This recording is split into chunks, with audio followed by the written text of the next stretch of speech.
সমাধান খুব সুন্দর প্রজেক্ট এটা মমতা ব্যানার্জি এবং এক এক বিধানসভাতে 30 কোটি টাকার করে কাজ হবে। আমি মনে করি আমার পাড়ার আমার সমাধান সব সমাধান মিটে যাবে এবং সুন্দর প্রকল্প।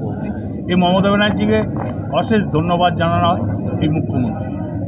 সাধারণ মানুষ তো বেশ কিছু বললো, সেগুলো সব কাজ হবে, যেগুলো বললেন নোট করলে তারা সব কাজ করবে।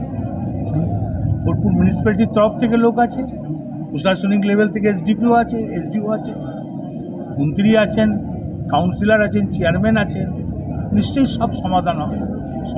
আপনিও কি নজরদারি রাখবেন? 100 বার। এটা তার দলের ব্যাপার, এখানে এটা তো একটা ভালো উন্নয়নের কাজ।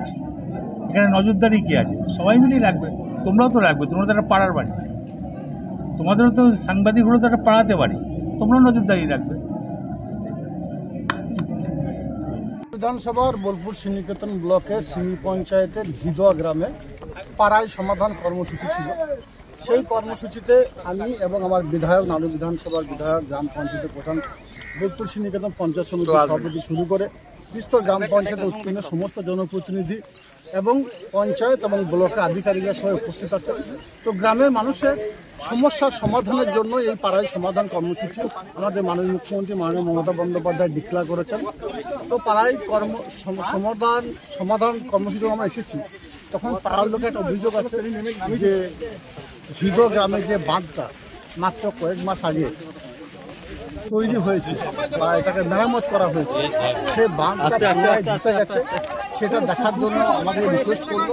আপনাদের জানা আছে আমাদের নানু বিধানসভার সম্মানীয় বিধায়ক বারবার বিধানসভায় এই অজয় নদীর যে বাঁধের অবস্থা খারাপ, তার জন্য আমাদের মাননীয় মুখ্যমন্ত্রী মাননীয় মমতা বন্দ্যোপাধ্যায়ের কাছে দরবার করেছেন এবং তিনি এই বাঁধ নির্মাণের জন্য কমসে কম 10 কোটি টাকা বরাদ্দ করেছেন এবং কাজ হয়ে গেছে এবং এখন বর্তমানে প্রায় 3 কোটি টাকার উপর কাজ চলছে।